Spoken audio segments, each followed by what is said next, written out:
우리 윤영범 선교사님 나오실 때 박수로 맞아주시면 감사하겠습니다. 조금 더 길게 좀 해주시죠. 감사합니다. 네. 예. 보통들 그 연주나 클래식 공연 같은 경우에는 그 사람이 나올 때까지 계속 박수를 쳐주는 호응을 하죠. 할렐루야 목사님. 감사합니다. 네. 오늘 이렇게 윤영범 선교사님 목사님을 모시고 다시 한번 이렇게 또 만나게 됐는데 목사님 30년 넘게 사역을 하시다가 이제 마치시고 오셨다가 다시 여기 계시다가 다시 또 들어가셨던 귀한 사역들에 대한 동기나 여러 가지 얘기들이 참 궁금하더라고요. 그래서 여러분 이 시간 같이 다시 한번 스페인 사역 그 근황과 함께 나의 인생, 나의 사명에 대한 얘기들을 갖는 시간들을 갖도록 하겠습니다. 선교사님 30년 넘게 사역하셔서 너무 수고하셨는데 보통 같으면 30년 했으니까 잘했다, 수고했다, 이제 애썼다 라고 생각하실 텐데 지난해 가을에 들어오셔가지고 완전 귀국하신 걸로 알았는데 선교사님 어떻게 또 다른 여러 가지 상황들이 있으셨는데 이 시간 같이 함께 그 근황 좀 목사님 근황 좀 얘기를 해주시면 감사하겠습니다. 사실 이번 아우르치는 저 개인적으로 하나님이 만지심이었어요. 제가 생각하고 또 추구하는 것들에 대해서 하나님께서 내 생각하고 다르신 것을 깨닫게 해주신 저를 참 자유케 해주신 그 아우르치였기 때문에 사실 나눌 얘기가 아니었는데 목사님이 갔다 온 것을 좀 함께 나누자 그래서 순종해서 나온 겁니다. 이제 30년 마치고 이제 한국 들어왔지 않습니까?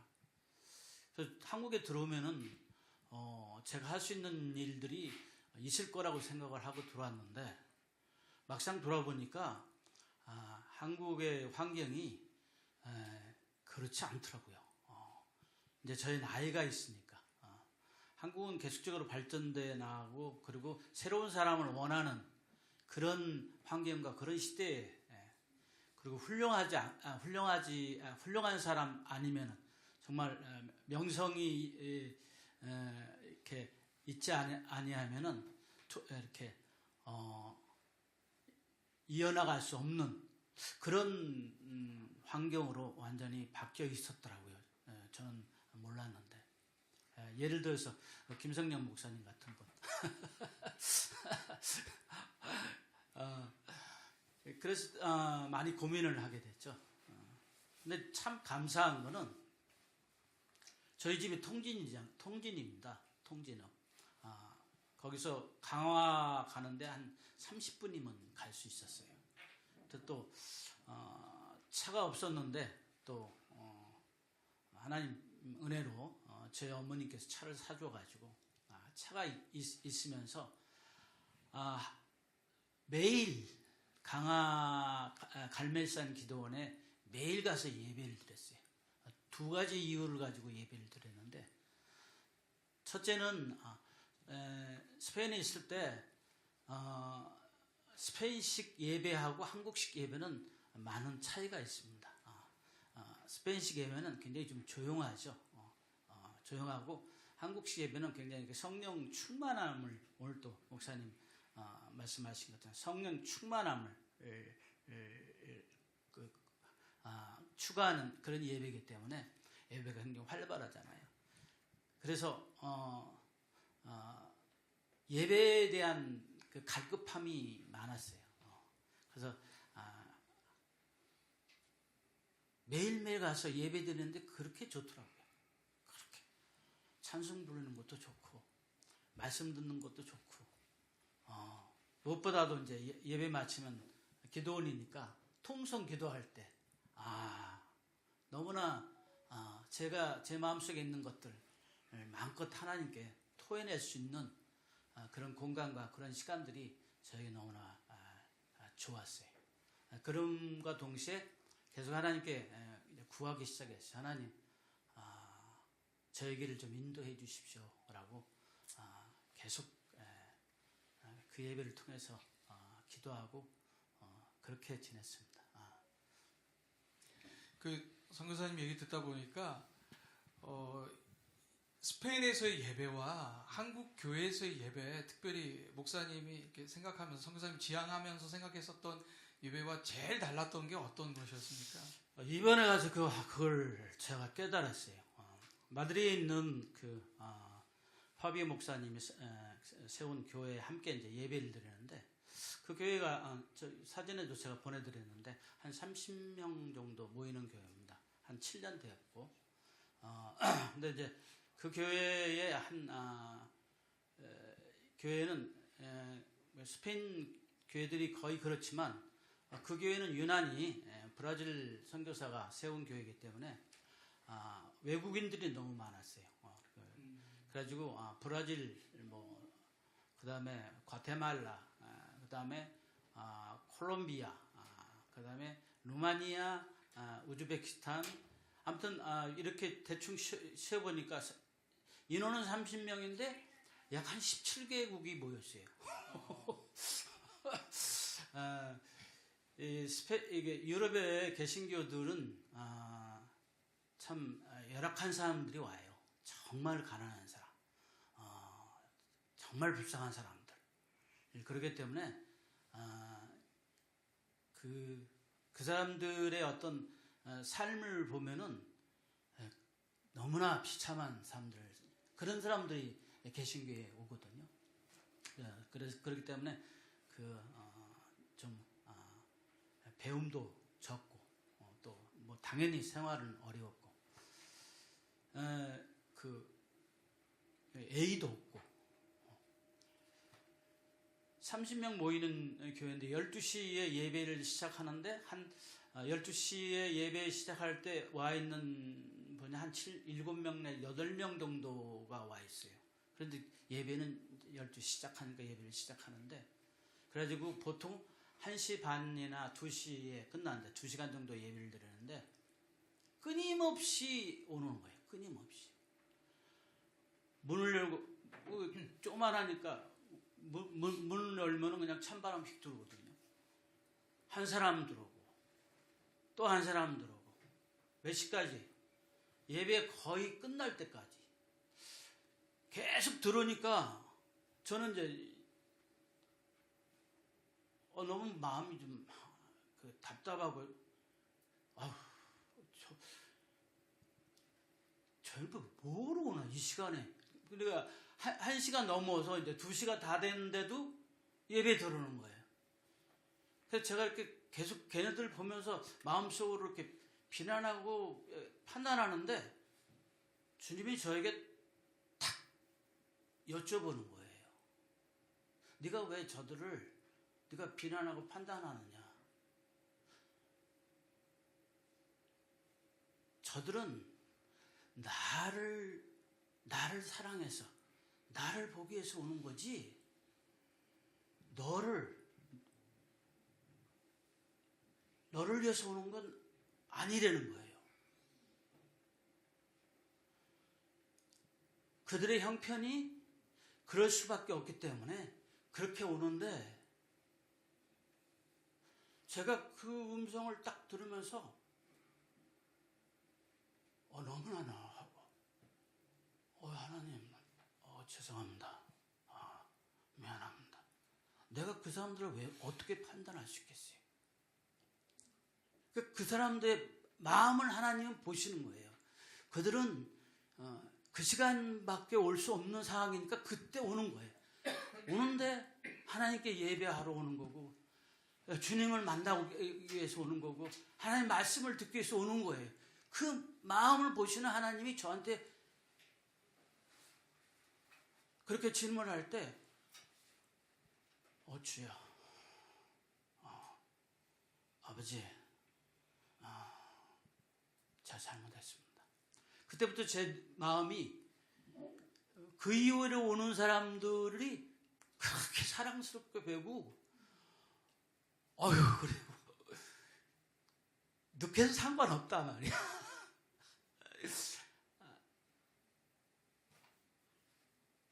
그 예배를 통해서 제가 고침을 받았습니다.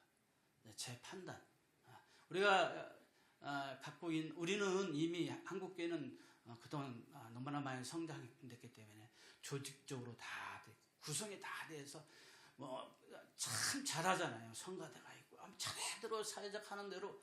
근데 그런 것들에 대해서 조금만 잘못돼도 목사님부터 시작해가지고 굉장히 어려운 상황이 발생하잖아요.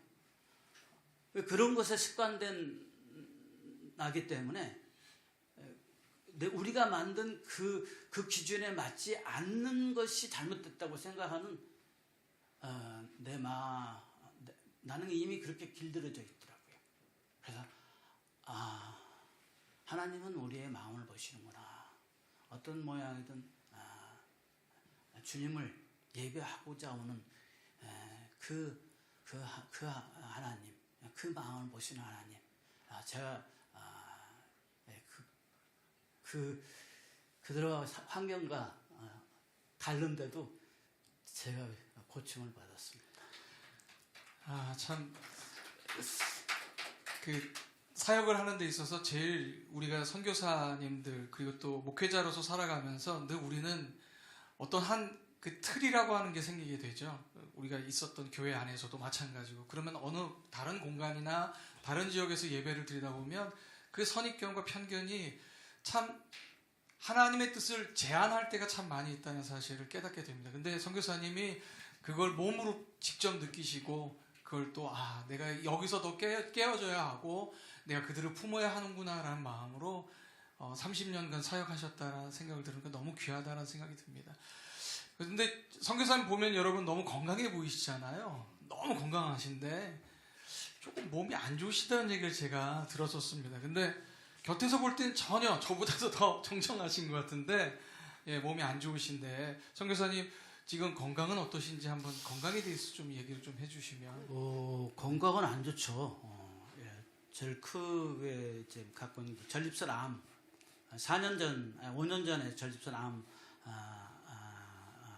암을 받아가지고 그동안 이제 치료를 받고 왔었죠. 그래서 방사선 치료를 41번 받아서 이제 일단 치료가 끝났다고 생각을 했는데 지난 10월 달에 재검사를 하니까 이제 다시 암이 재발됐다고. 그래서 이제 이번 2월 24일 날 다시 이제 정밀 검사하고 그 다음에 이제 수술을 할 건지 아니면 방사선 치료하실 방사선 치료는 한 번 끝났기 때문에 안 되고 그 다음에 이제 항암 치료, 항암 치료하고 그다음에 또 호르몬 치료라는 게 또 새로 생겨가지고 그 셋 중에 하나를 선택해서 치료를 해야 된다 그러고 혈압도 있어요. 제가 혈압, 당뇨도 있습니다. 그리고 고지혈도 있고요. 그리고 갑상선도 있고. 종합병원이죠. 근데 선교사님, 그러니까 보통들 내 몸이 힘들면은 사역이라고 하는 것을 생각할 수 없는데 선교사님 그 힘들고 어려운 상황이 있으셨는데 다시 스페인으로 다시 들어가시겠다라고 결정하신 계기가 좀 같이 좀 공유하고 나눴으면 하는 바람이거든요. 먼저 병에 대해서는 저는 하나님의 절대주의를 믿고 있습니다. 하나님의 절대주의. 병으로 인해서 스트레스는 제가 안 받습니다. 왜냐면은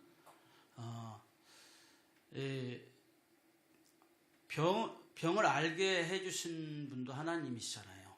저 같은 경우는 그렇습니다. 제가 아무튼 하나님 그 인도하심에 따라서 제가 제 병을 알게 됐는데 하나님 병을 알게 해주신 것은 치료를 받고 건강하게 살으라는 그렇게 저는 생각하고 있거든요. 그러나 내 생명의 주관자는 하나님이시라고 믿기 때문에 병으로 인해서 제가 죽고 산다고 생각하지는 않습니다. 저 개인적으로. 그래서 병으로 인해서 스트레스 받거나 병으로 인해서 내가 할 일을 할 일을 못 한다고 생각하지는 않기 때문에 어떤 일이든 혹시 내가 해야 될 일이라면 그것에 병에 대한 병을 장애물로 생각하지 않고 있기 때문에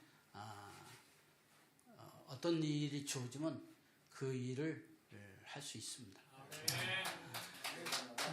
사실은 선교사님 너무 덤덤하게 얘기해 주셔서 좀 제 마음이 더 찡하고 짠한데 사실은 병에 있어서 자유해서 주신 분도 하나님이시고 또 거두시는 것도 하나님이시니까 저는 개의치 않습니다 라고 얘기하실 분들이 과연 누가 있을까 쉽지 않습니다. 선교사님이 대단히 귀한 겁니다. 이런 박수로 더 격려해 주시고 기도해 주시면 감사하겠습니다. 또 한 가지는 네. 제가 이제 나이가 76이잖아요. 그러니까 살 만큼 살았어요. 더 살으면 뭐 할 거예요? 저희 어머님이 지금 올해 이제 97세가 되는데 그렇게 열심히 교회 다니시고 그렇게 열심히 일을 하셨는데 지금은 하는 일이 없잖아요.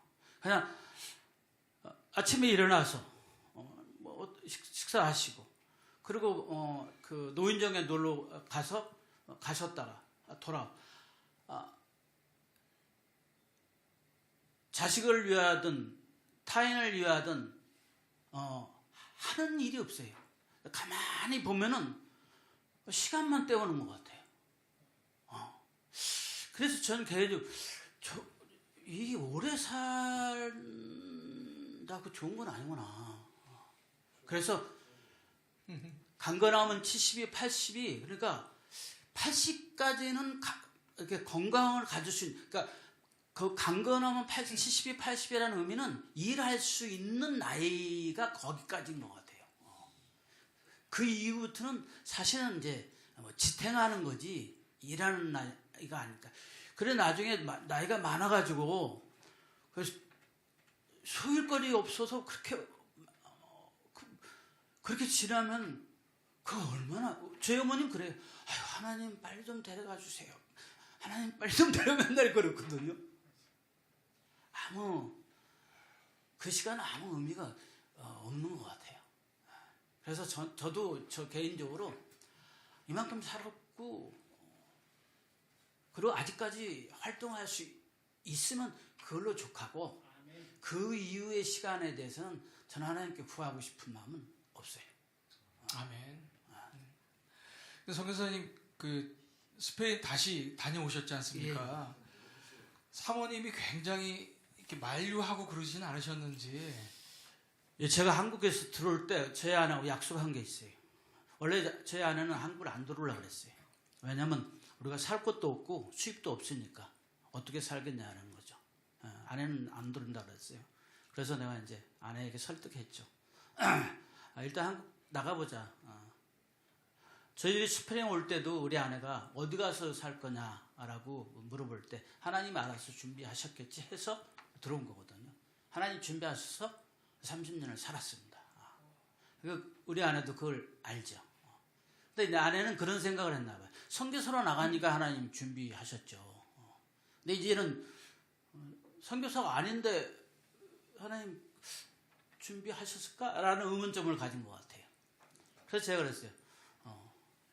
나가보자. 나가서 하나님 준비가 안 됐으면 돌아와도 되지 않겠느냐. 그랬더니 오케이. 그리고 아내가 이제 들어온 거예요. 들어와서 결국 임대 아파트를 주셨죠. 지금 살고 있는 임대 아파트. 저는 한국에 임대 아파트가 있는지도 몰랐고 그렇게 좋은지도 몰랐어요.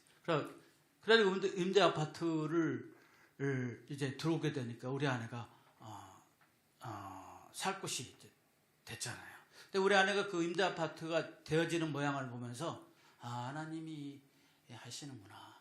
그때 그래. 우리가 사역자라 그래서 하나님이 준비하는 것이 아니라 우리가 하나님의 자녀이기 때문에 하나님이 돌보시는 거야. 아멘. 그 말에 우리 아내도 이제 동의를 하게 된 거죠. 그리고 이제 저희 아내가 저한테 한 가지 조건이 있었어요. 여보, 난 당신 따라와가지고 여기 30년 동안 참 수고 많았잖아요. 그래서 우리 아내는 참 많이 수고했거든요. 그래서 그렇지. 예. 이제는 전 사역은 좀 안 하겠습니다. 그러더라고요. 그래서 사모님께서 예. 네. 사역 나는 그냥 크리스찬으로 살아가겠다. 그래서 저희 아내한테 오케이. 그 대신 나는 사역의 길을 가야 된다. 왜냐하면 하나님 부르심이 그거니까. 그랬더니 우리 아내도 당신이 사역하는 것에 대해서는 전혀 난 또 말리거나 개의치 않겠다고 그렇게 상호간에 약속됐기 때문에 아내는 스페인에 가는 거에 대해서 반대하지 않았고 또 제가 갈 때 그런 얘기를 했어요. 아내한테. 여보 당신 가면은 어떻게 되는 거야? 그래서 일단 가봐야 알겠다. 일단 가봐야 알겠고 당신 많이 가서 거기서 만약에 사역을 하게 되면은 나는 부르지 마십시오. 그렇게 내가 갈 때부터 그런 생각을 했어요. 이제부터 사역은 나 혼자 한다. 그러면 이제 스페인으로 사역 이제 제2의 스페인 2기 사역이 되면 사모님 계시고 한국에 계시고 선교사님만 나가서 사역하시는 걸로 그렇게 생각을 하고 나갔어요. 그래서 저는 궁금한 게 있어요, 선교사님. 그러니까 이게 몸이 힘들고 어려운 상황에 지금 직면해 왔는데 여기서 계시다가 다시 또 스페인으로 들어가셨는데 그 동기하고 그곳에서 선교사님이 경험했던 것도 굉장히 제가 귀한 걸로 들었는데 함께 좀 나눠주셨으면 좋겠습니다. 동기는 이 한성 공동체에 와가지고 동기가 됐고요. 직접적인 동기는 김성전 목사님 때문에 동기가 됐습니다. 왜냐면은 제가 한국에 와서 보니까 제 나이에 그리고 사역이 더 이상 어디도 하기 어렵더라고요. 누가 초청해주지도 않고 또 한 가지 또 저는 교회를 세우고 싶은 마음이 있었는데 교회를 세울 만한 재정도 하나도 없고 또 그래서 이제 이렇게 제가 필요한 데 있으면은 가서 사역을 교회를 섬기고 싶었는데 백방으로 알아봤는데 그런 자리가 하나도 없더라고요. 그래서 이제 계속 하나님께 기도하고 하나님의 도우심을 바랐는데 어느 날 이제 물레동 목요 모임에서 목사님이 너무 바쁘시더라고. 가만히 그리고 김상문 목사 오라는 데가 참 나이도 비슷하잖아요, 저요. 나이도 비슷하고 그리고 또 원로잖아요, 이제 끝났잖아요, 사역이. 그런데 저 양반은 왜 이렇게 저렇게 여러 군데 불러다니고 왜 이렇게 바쁘지? 나는 부른 데도 없고 이게 뭐야? 이라고 이렇게 좀 생각하는 시간이 있었어요. 그러면 나하고 김성년 목사님 뭐가 다를까 생각을 했어요. 김성년 목사님은 이 사역을 위해서 그동안 준비하셨고 그러면 나는 30년 동안 뭘 준비했을까? 딱 떠오른 게 스페인이더라고요. 스페인에서는 저를 필요로 하거든요. 스페인에서는 나이가 상관이 없어요. 스페인에서는 어느 교회든 가서 제가 선교사 신분이니까 함께 사역하자면 오케이 하거든요. 쌍수로 환영하죠. 저를 필요로 하기 때문에 나를 필요로 하는 스페인에 가야 되겠다 라고 생각하게 된 겁니다. 그러면서 하나님께 내가 구하기 시작했어요. 하나님, 다시 한번 스페인에 가고 싶습니다. 그렇게 기도하는데 9월 달에 저희 외국에 있는 동생이 한국에 들어왔어요. 와가지고 저한테 4,000유로를 헌금을 해주더라고요. 이거 쓰시라고. 그러니까 이제 저희 아내가 반은 제 거죠. 그래서 나 이거 이거 헌금 스페인 하나님 가라고 주시는 것 같은데 그랬더니 그래도 11조는 띄시오. 그래도 안에 1,000유로 주고 3,000유로를 가지고 비행기표 사고 하나의 그게 동기가 된 거죠. 목사님을 통해서 내가 필요한 곳이 어딘가를 생각하게 됐고 그리고 하나님께 이제 동생을 통해서 이제 그 헌금이 들어와서 내가 가야 되겠구나. 그래서 스페인을 가게 된 거죠. 스페인에 갔는데 가자마자 스페인의 시차가 적용이 돼가지고 7일날 그러니까 1월 7일날 갑자기 그 파비오 선교사님이 임 목사님 저기 나랑 같이 리스보아를 갑시다 그러더라고요. 리스보아 왜? 그랬더니 리스보아에 있는 교회가 문을 닫으려고 그러는데 전화가 와서 어떤 좀 해결책이 있는지 좀 조언을 해달라고 그러는데 목사님을 같이 갔으면 좋겠다고. 그래서 오케이 그럼 같이 갑시다. 그 7일날 거기서 이제 그 교회는 이제 6 교회가 한 군데서 예배를 드리는 그런 교회더라고요. 그러니까 근데 이제 그 건물을 빌려서 6교회가 아침부터 저녁까지 예배를 드리는데 왜 문을 닫게 되면 한 달에 800유로가 그 교회 그 렌탑인데 800유로를 못 내는 거예요.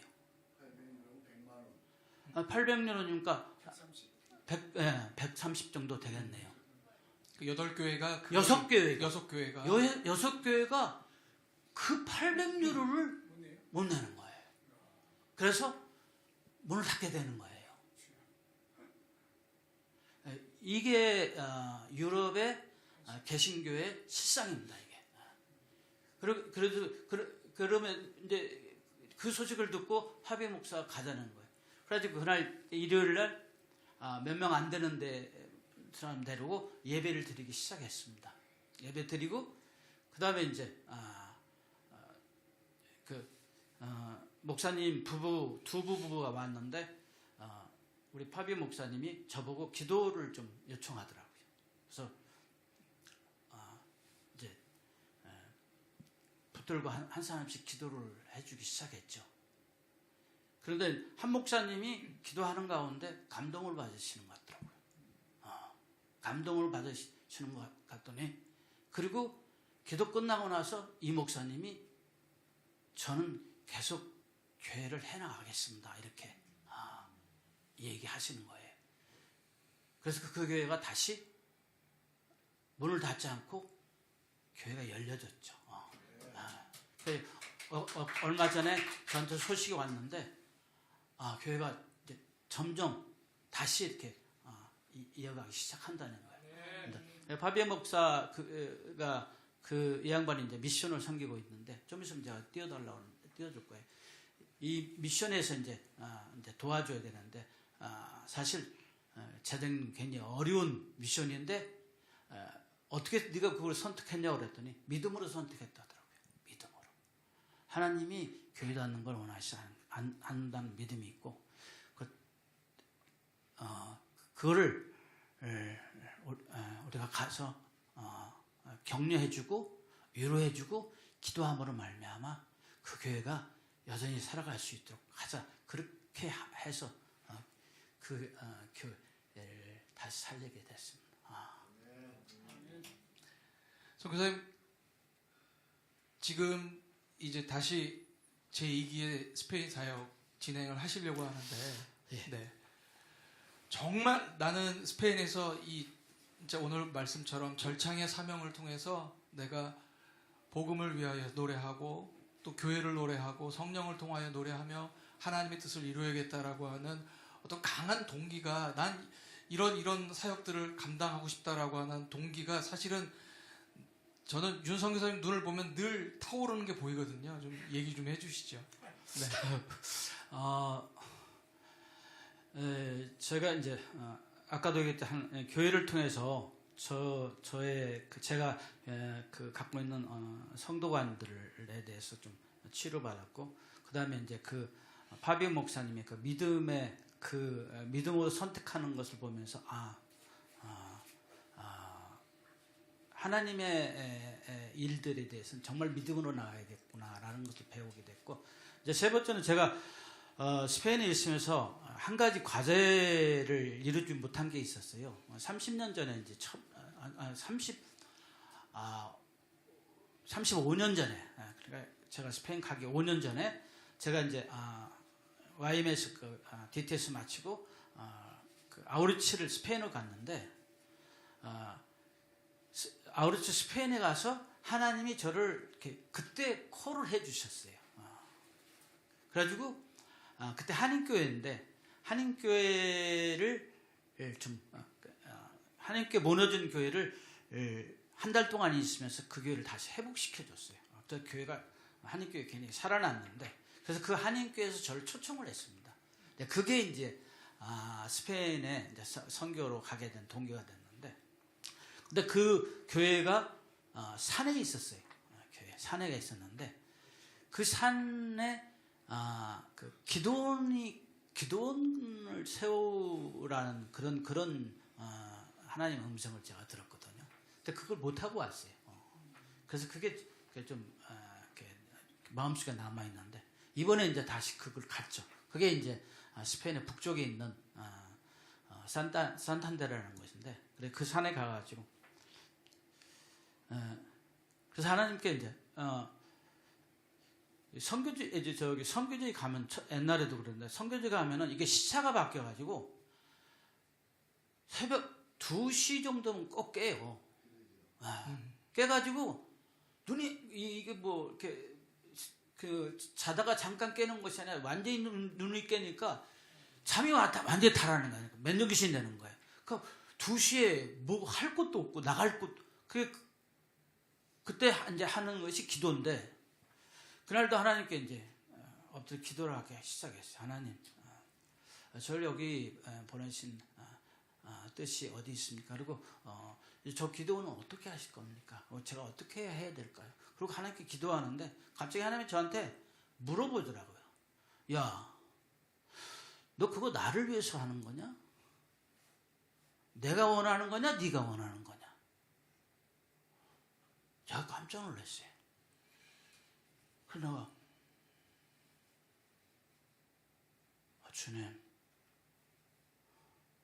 주님이 원하지 않으면 제가 내려놓죠. 주님 내려놓겠습니다. 주님이 원하지 않으면 내려놓겠습니다. 그 기도를 마치는 순간 제가 너무 편해졌어요. 그러면서 하는 얘기가, 주님이 원하는 길로 저를 인도해 주십시오. 주님이 원하는 길로 저를 인도해 주십시오. 그리고 이제 다른 시각으로 이제 시간들을 보내는데, 제가 오는 마음이 뭐냐면, 이 나이에 이제 거기 가서 거주하면서 교회 세우는 일은 쉬운 일이 아니다라는 걸 좀 알게 됐어요. 알게 됐고, 내가 생각하고 있는 그 일하고 하나님이 계획하는 일은 다르다. 아직까지 하나님이 저에게 원하는 일은 아직까지는 모르겠어요. 단 한 가지, 아까도 얘기했듯이 스페인의 사역자들을 도울 수 있는 길을 찾아야 되겠다. 그래서 그걸로 하나님께 기도해야 되겠구나. 특별히 이제 잠깐만 띄워주실래요? 저하고 함께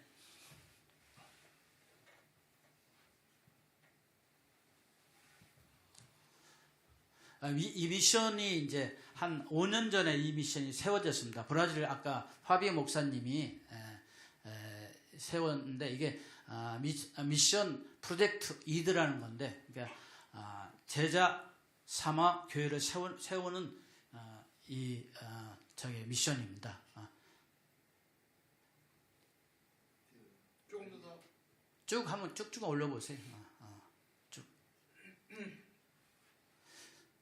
아직 이 미션은 어디 있냐면 스페인, 포르투갈, 폴란드, 그다음에 브라질 이렇게 지금 지부를 두고 있고요.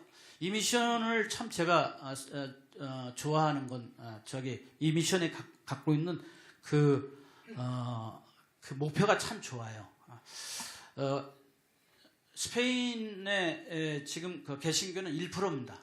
4,900만인데 약 한 50만이 개신교거든요. 포르투갈은 한 1,100만인데 2%. 그 다음에 프랑스는 1.1%. 프랑스 1.5%. 이태리가 1.1%. 폴란드는 0.2%예요. 개신교가. 여러분 생각해 보세요. 이거 아프리카나 뭐 이런 데가 문제가 아니에요. 정말 심각한데. 정말 선교사들이 필요하고 복음이 전파돼야 될 곳이 지금 유럽이거든요. 근데 한국 교회에서도 그렇고 미국 교회에서도 그렇고 유럽에 대한 그 복음의 선교에 대해서는 굉장히 인색하거든요. 그래서 유럽에 오는 한국 선교사들이 굉장히 열악해요. 근데 지금 스페인에 제가 놀랐어요. 다시 이번에 이걸 제가 하면서 2025년도 인구가 스페인의 그 전체 시가 8,131개 시가 있는데 교회가 없는 것이 7,122개예요. 어마어마. 7,122개의 도시에 교회가 하나도 없어요. 이 미션은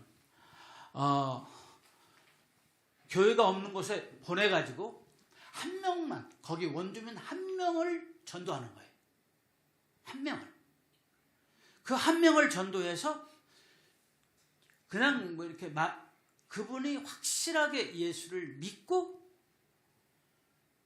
세례를 주어서 이제 그를 통해서 교회가 세워지는 거예요. 그래서 그 한 명과 함께 5명 정도가 될 때까지 그 선교사가 도와주고 해서 5명이 되면 이 선교사는 다른 도시로 떠나는 거예요. 그래서 이 5명이 이제 여기에는 이제 교회가 세워지기 시작하는, 그게 이제 10년이 되면 몇 명이 될지 모르겠지만 이게 이 미션이 추구하는 사명이거든요. 그래서 유럽에 정말 필요한. 저도 이번에 갈 때 그런 생각. 제가 그 북쪽에 제가 있을 곳이 있으면 내가 거기서 머물면서 한 명을 전도하겠다. 그런 목표를 가지고 갔는데, 그래서 이 미션을 좀 도와야 되겠다는 마음을 갖고 있습니다. 그래서 혹시 이제 이 미션이 혹시 제가 이게 www 그다음에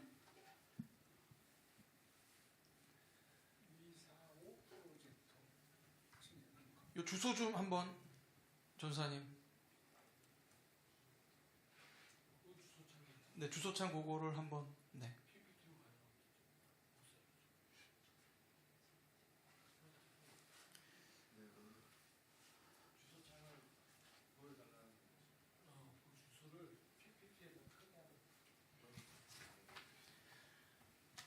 www. 그다음에 missioprojetE.com입니다. 네.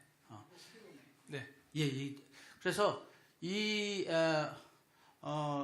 이 미션에서는 물질적으로는 도와주는 못하는데, 만약 포르투갈의 선교에 그런 마음이 있으면 이 미션하고 조인하면은 포르투갈에 갈 수 있는 비자와 거주와 그리고 교회까지 다 소개를 해줘요. 그래서 그 선교사가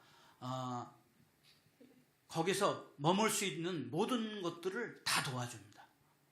스페인, 포르투갈, 그 다음에 브라질, 그 다음에 폴란드, 현재 이렇게 이제 지부가 있거든요. 그래서 각 교회들이 이런 나라에 선교사로 가고 싶어하는 분들이 있으면 이 미션하고 조인하면 굉장히 도움을 받을 수 있거든요. 그래서 저는 이 미션과 계속 이제 함께 사역을 할 겁니다. 그래서 제가 이제 이 미션에서 어떻게 도울 건지는 이제 하나님께 계속 물어봐야 되고, 5월 달에 이 미션에서 5명의 선교사가 한국을 방문하기로 이번에 했습니다. 그래서 혹시 이제 그때 5월 달에 오면 우리 한성 공동체에도 소개하겠습니다. 네. 제가 얘기 듣다 보니까 선생님 잠깐 앉으시면 스페인 안에서의 한성 공동체 같다라는 생각이 너무 들었어요. 그러니까 작은 교회를 섬기고 스페인 교회를 섬기는 사역들을 그 김성령 목사님께 말씀 여쭤서 네, 그래서 교회를 섬기고 교회를 세우고 그리스도를 세우는 복음을 위해 노래하며 절창으로 주님 앞에 나아가는 이 사명을 우리 윤 선교사님이 너무 잘 감당하실 수 있도록 2월에 또 이제 수술을 하실지 그것이 이제 놓여져 있는데 이 기도 제목들을 놓고도 같이 기도해 주시고, 혹시 선교사님 기도 제목 또 다른 기도 제목이 있으시면 지금 얘기를 해주시면. 네. 아까도 얘기했던 이 미션을 돕는 거하고 5월달에 그 선교사들 오는데 돕는 이제 그분들이 이제 비행기는 자기들이 이제 타고 오는데 여기 와서 한 열흘 동안 머무는 동안에 이분을 섬기는 것은 제가 해야 될 것 같아서 그래서 그 일을 위해서 기도. 알겠습니다. 그분들의 체류와 여러 가지 여건들을 위해서도 같이 기도해 주시길 바라고, 아무쪼록 우리 윤 선교사님이 그 일들을 잘 감당할 수 있도록 영육의 강건함을 위하여 여러분 계속해서 기도해 주셨으면 감사하겠습니다. 오늘 이 시간 마치겠습니다. 박수로 맞아주시면 감사하겠습니다. 우리 목사님 나오셔서 잠깐. 우리 윤성 교사님 그게 병이 있는데도 불구하고 사명을 위해 이렇게 젊음과 인생과 마지막을 불사르는 것을 보면서 도전이 됩니다. 그런데 질문이 하나 있는데 지금 선교사님 얘기하는 걸 보니까 한국말이 굉장히 서툴어요. 한국말이 서툰데 그러면 스페인어는 아주 유창하신가요? 그렇죠. 스페인어는 그럼 스페인어 가서 그렇게 하면 그들이 그 말을 듣고 그게 이제 어쨌든 그런 변화의 역사가 일어나는 거예요. 야, 그럼 하여튼 스페인 가야 되겠네. 기도하겠습니다. 하나님 아버지 감사합니다. 이렇게 우리 윤선 교사님을 저에게 보내주시고 한성 공동체 보내주셔서 다시 한번 마지막 사명을 불타올 수 있도록 인도해 주시고 또 함께 해주셔서 감사합니다. 어떻게 하나님께서 인도하실지 하나님의 뜻을 전적으로 순종하기를 원하오니 성령님 도와주시고 인도해 주옵소서. 이제 내 뜻이 아니라 내 생각이 아니라 주의 뜻에 전폭적으로 순종하고 따르기로 작정하고 성령에 매이기로 했사오니 성령님 도우시고 인도해 주옵소서. 또한 육체적으로 주님 만져주시고 주님께서 의사를 통하든 또 어떤 약을 통하든 아니면 기도를 통하든 성령님 속사람을 능력으로 강건케 하시고 계속 병을 이길 수 있도록 은혜를 더해 주옵소서. 감사합니다. 하나님 저희를 사용해 주시고 우리 윤성희 단사님 사용하여 주옵소서. 예수님 이름으로 기도합니다. 아멘. 아멘. 감사합니다. 우리 질문 네 받으실게요. 네네. 우리 선교사님 지금 연세가 78세라고 그러셨어요. 76세신데 그래도 뭐 좀 병환이 있으시다고 하는데 상당히 제가 보기엔 되게 건강하신 네. 거고 그러신 것 같아서 그 선교사의 사명 이건 정년퇴임이 없으시니까 끝까지 하시면 좋겠다는 생각이 들지만 그동안에 스페인에 살면 오늘 성경 말씀이 절창의 사명인데 스페인에서는 참 철창의 사명을 가지시니까 이런 생각 어려움이 있으셨다라는 생각이 드는데 개신교가 그렇게 작은데 그 나머지 카톨릭이죠. 카톨릭이 스페인 같은 경우는 굉장히 왕성해요. 제가 알기로는 스페인과 이태리가 세계에서 제일 카톨릭이 강한 걸로 알고 있는데 80% 정도가 이제 카톨릭이죠. 그 중에서 이제 카톨릭을 신봉하는 퍼센트 한 70% 정도. 굉장히 여전히 스페인은 카톨릭이 강해요.